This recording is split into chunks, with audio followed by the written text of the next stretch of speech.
Okay जी, बिस्मिल्लाहिर्रहमानिर्रहीम। या का नाम दुआ या का नस्ते। तो गाइज़ बहुत से लोग ओस्पी के जो इंस्ट्रूमेंट्स हैं ना, और एक्सरे हो गए, यूरोलॉजी का हो गया और आर्थो के, ठीक है, और कुछ न्यूरो सर्जरी, एनेस्थीसिया, और इसके कुल मिलो के मोर और लेस मुख्तलिफ कॉलेज से मैंने इकट्ठे किए हैं। तो ये 22 को टोटल जो है ना, वो मतलब 11 स्टेशन है तो 22 टोटल जो है ना वो बनेंगे।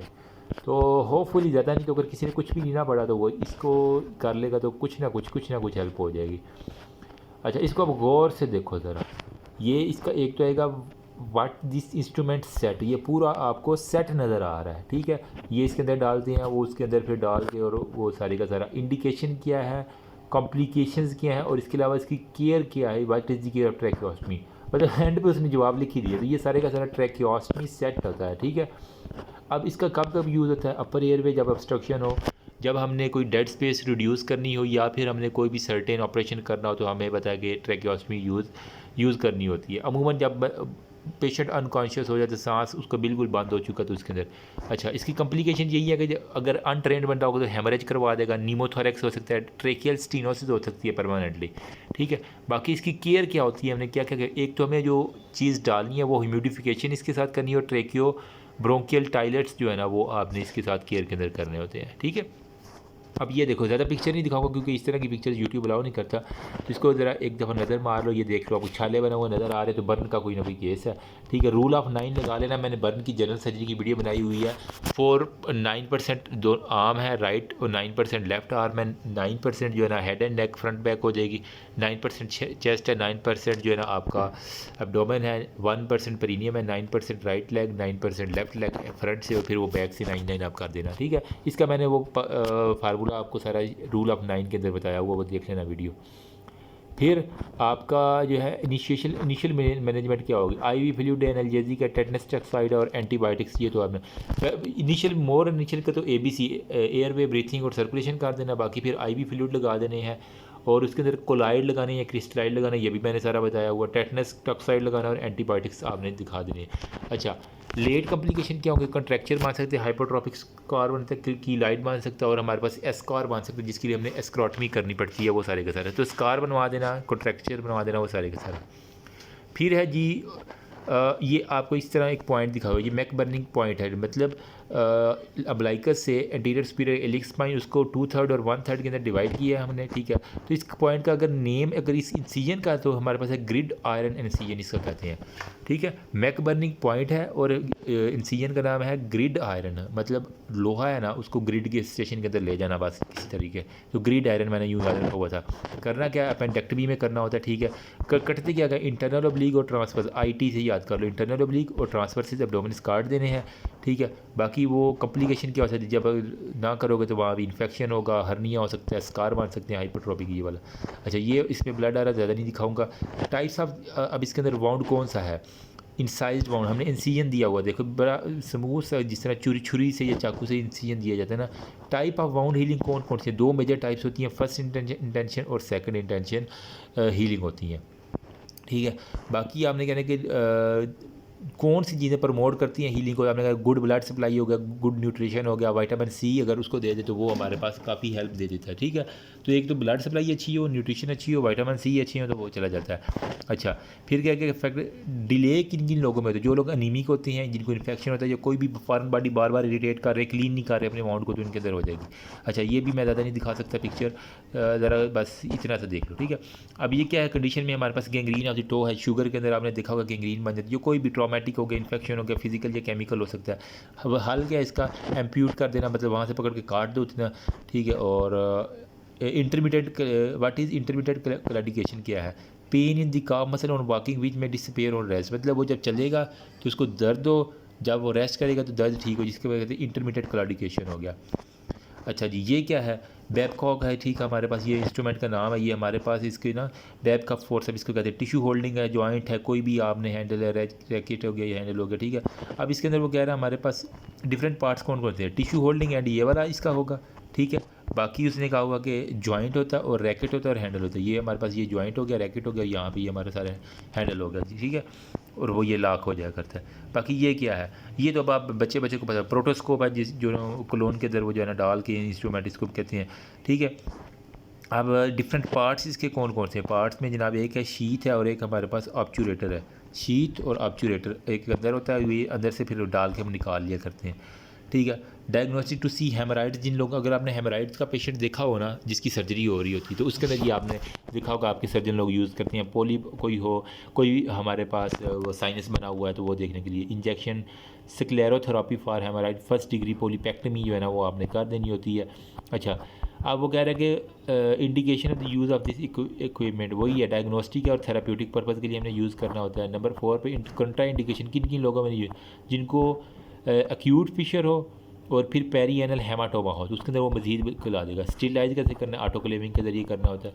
अच्छा, ये क्या है, ये है जी नेज़ोगैस्ट्रिक, मुझे लग रही है ट्रेन, ठीक है, आइडेंटिफाई, हाँ नेज़ोगैस्ट्रिक ट्यूब है ना, ठीक है, जो नाक से डाल के हम और गैस्ट्रिक मैदे के अंदर डाल दें ताकि हम खुराक जो है ना पहुंचा सकें, ठीक है।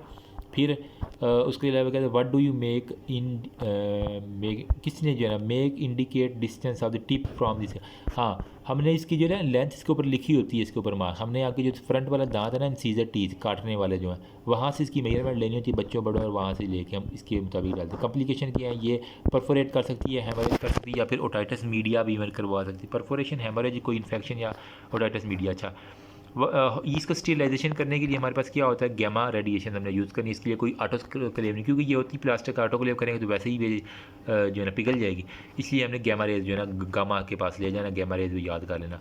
ये देखो ये बेरियम स्वेलो किया हुआ, ठीक है, तो ये नीचे स्टोमिक है, ये आपकी सारी की सारी आई थिंक मुझे लग रही है एसोफेगस लग रही है, ठीक है। बेरियम नहीं enema, barium enema, sorry enema मतलब ये आपकी पेल्वस बोन सारी है ना, ठीक है। तो ये पेल्वस बोन है, नीचे ये आपका हेड ऑफ द फीमर है, और तो ये आप देखो उसने अनीमा मतलब वो रेक्टल एरिया से उसने कुछ ऐसा फ्लूइड फेंका है जो कि आपको बेरियम वाला फ्लूइड, ताकि हम देख सकें कहाँ पे ऑब्स्ट्रक्शन। ये आपको एक कॉइन वाली एक आई थिंक नज़र आ रही है, ठीक है।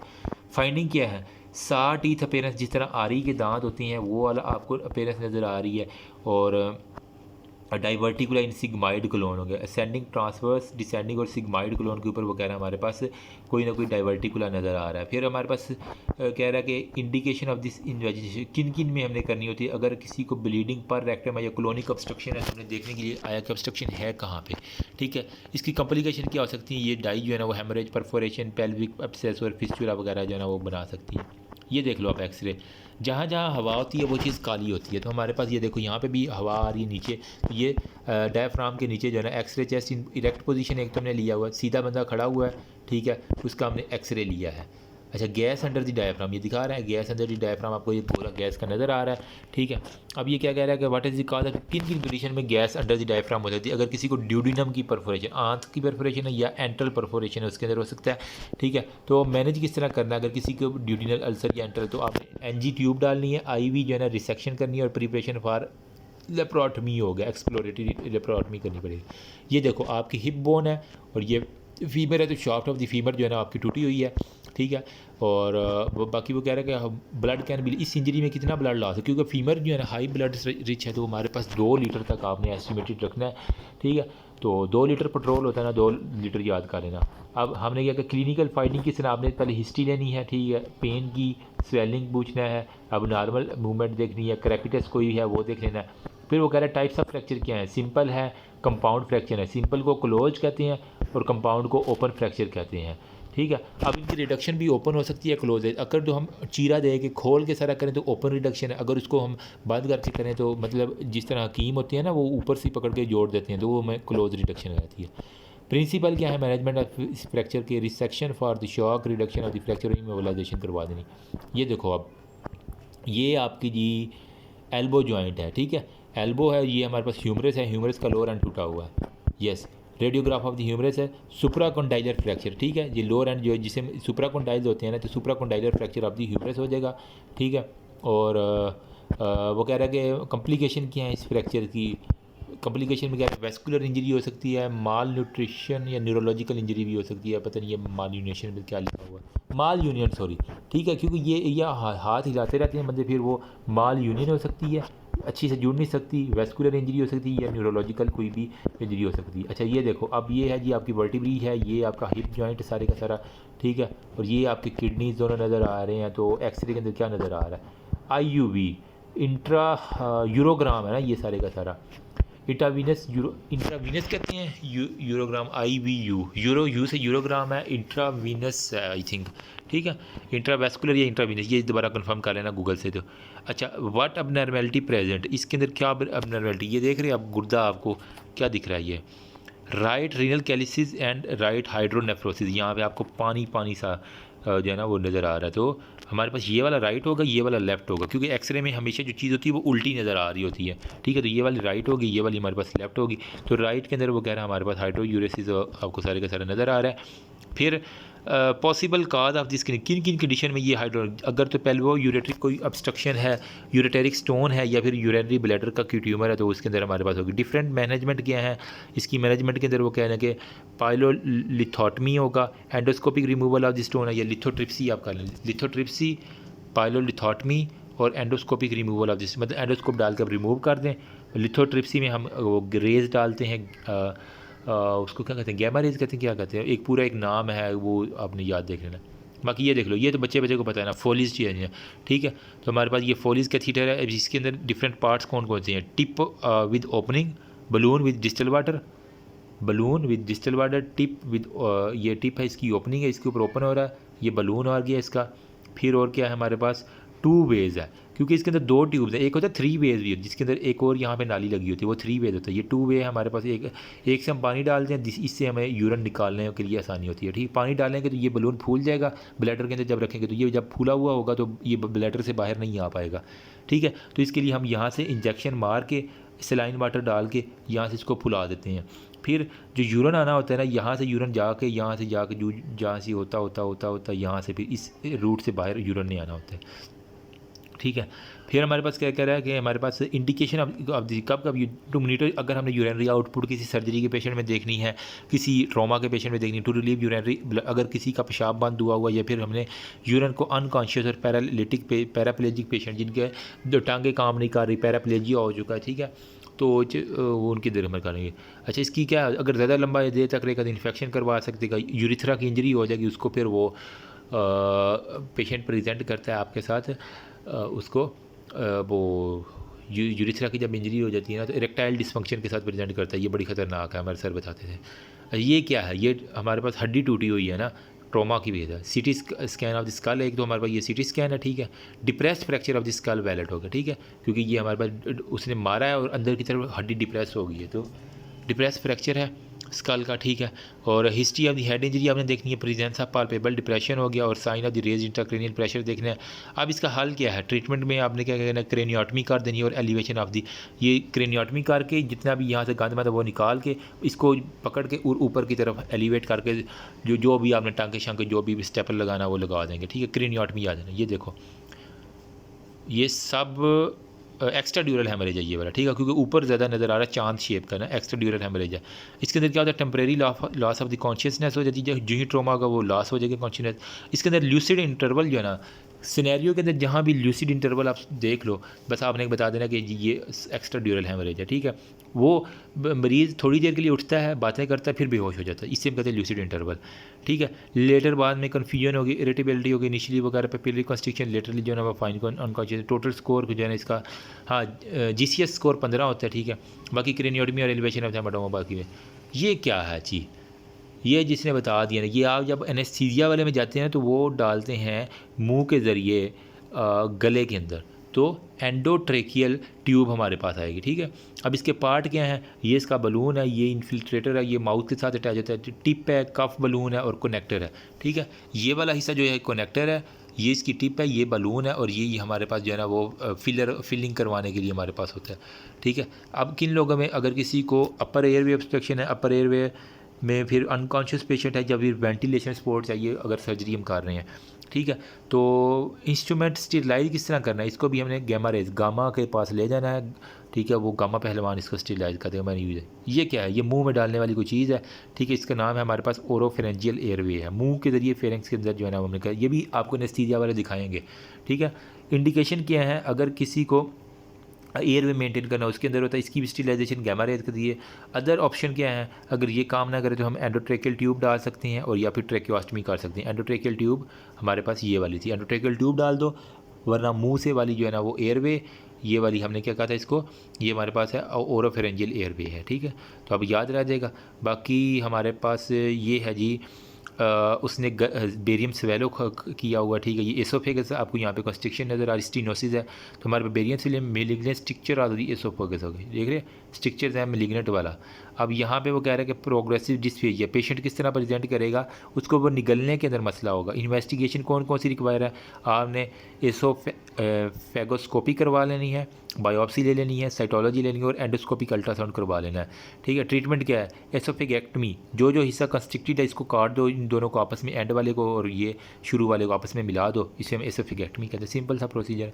ये क्या है, ये जिस तरह वो ऊपर से काटा हुआ है हमने, तो ये हमारे पास सीटी स्कैन के ये बड़ी निशानी है, ठीक है। तो ये सीटी स्कैन आपकी एब्डोमेन है, ये आपको वर्टिब्री नज़र आ रही है, और ये आपको जो है एब्डोमेन है, यस, ठीक है। और ये आपको यहाँ पे लीवर और वो सारे के साथ ये पे स्प्लीन वगैरह आई थिंक ये दिख रहे हैं, ठीक है। अब यहाँ पे वो कह रहा है कि हमारे पास डायग्नोसिस किया आपको, वो कह रहा है कि हाइड्रेटेड सिस्ट जो है ना वो आपको मिल रही है यहाँ पे। इसके लिए हमने कह रहा है कि other investigation help in making diagnosis. Hydrated cyst में एक वो था ना, ये पैरासाइटोलॉजी में हमने शायद पढ़ा था, अभी मुझे याद नहीं आ रहा पैरासाइट कौन सा था इसके अंदर, इकाइनोकोकस ग्रैनुलोसिस, यस, जी अकाइनोकोकस ग्रैनुलोसिस, इसको हुकवर्म भी शायद कहते थे, ठीक है। तो बस ये कह रहे हैं कि आपने इन्वेस्टिगेशन में हाइड्रेटेड सिड हराम ज़्यादा जो है ना, ये हमारे पास सारे का सारा वहाँ से जाए। ये क्या, इसको ज़्यादा नहीं मैं दिखाऊंगा क्योंकि ये फिर ऑब्स्ट्रक्शन है। ये आपको बस ये ना अपेंडिक्स है और साथ में आपको सीकम भी नज़र आ रही है, ठीक है। इंसिजन के लिए ऑपरेशन कौन सा है, ग्रिड आयरन इंसिजन, जो हमने मैक बर्निंग पॉइंट के ऊपर दिया हुआ है, ठीक है, अपेंडेक्टमी के लिए। फिर हमारे पास वो कह रहा है कि lens incision, LANZ, lens incision भी इसको दूसरा नाम कहते हैं।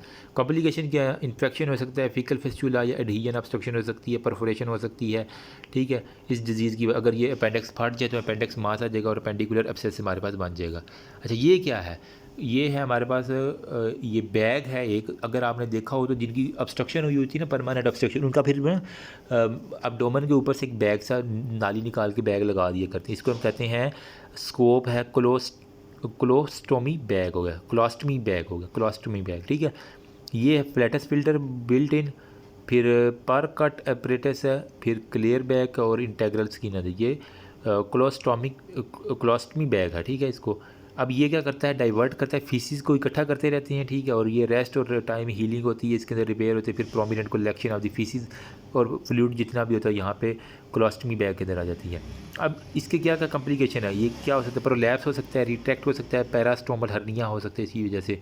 बाकी वो कह रहा है कि which side is selected, abdomen के ऊपर जो है ना रेक्टस चीज़ जो होती है ना, lateral edge of the rectus sheath 6 centimetre above and medial tube, medial to bony prominence of anterior superior, anterior अपनी जो है ना वो कमर वाली जो जिसे हम टाके कहते हैं, क्या कहते हैं, ठीक है पंजाबी में, इंटीरियर स्पिरिट एलिक स्पाइन, उसको फील करो, उससे जो है ना 6 सेंटीमीटर अबाव और मीडियल और रेक्टस शीथ के बिल्कुल जो है ना वो लेटरल एज के ऊपर आपने बनानी होती है। तो दैट्स ऑल अबाउट ऑस्पिस्टेशन। अगर किसी ने कुछ भी नहीं ना किया हुआ तो यार प्लीज़ इसको एक दफ़ा कर लेना, होपफुली जो है ना वो ज़्यादा नहीं तो कुछ ना कुछ हेल्प हो जाएगी, ठीक है। यहीं से कोशिश करना, स्क्रीनशॉट ले लेना इनके, ताकि बाद में फिर मेरे से जो लोग मांगते होते हैं फिर मैं लेट हो जाता हूँ तो फिर वो नाराज़ हो जाते हैं, ठीक है। इस वजह से मैं बार बार इसको रिपीट कर रहा हूँ ताकि आप जो है ना इसका एक दफ़ा स्क्रीनशॉट, वीडियो को बार बार देख लेना ताकि आपको जो है ना वो क्लियर होता रहे, ठीक है। बाकी दुआओं में याद रखना, और एग्ज़ामिनेशन की वीडियो मैंने अलग से बना दी है, वो जाकर देख लेना। तो ज़्यादा नहीं तो कुछ ना कुछ आपको हेल्प हो ही जाएगी, ठीक है। तो ये एटलीस्ट इतने इंस्ट्रूमेंट और इतने ये आपको आर्थो यूरोलॉजी और ये ज़रूर आएंगे, इनसे मिलते जुलते इंशाल्लाह आपको मिल जाएंगे, ठीक है। अभी कुछ एक्सरे हैं वो मैं नेक्स्ट वीडियो में आपको दिखा देता हूँ, ठीक है। तो आपकी काफ़ी हेल्प हो जाएगी।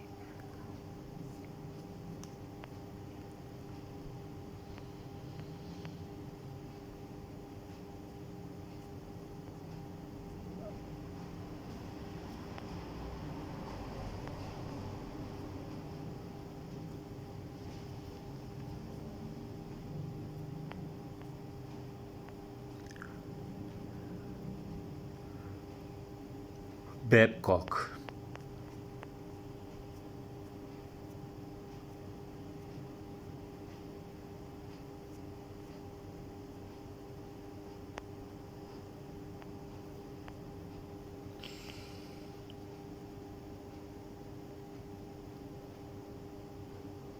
Thank you.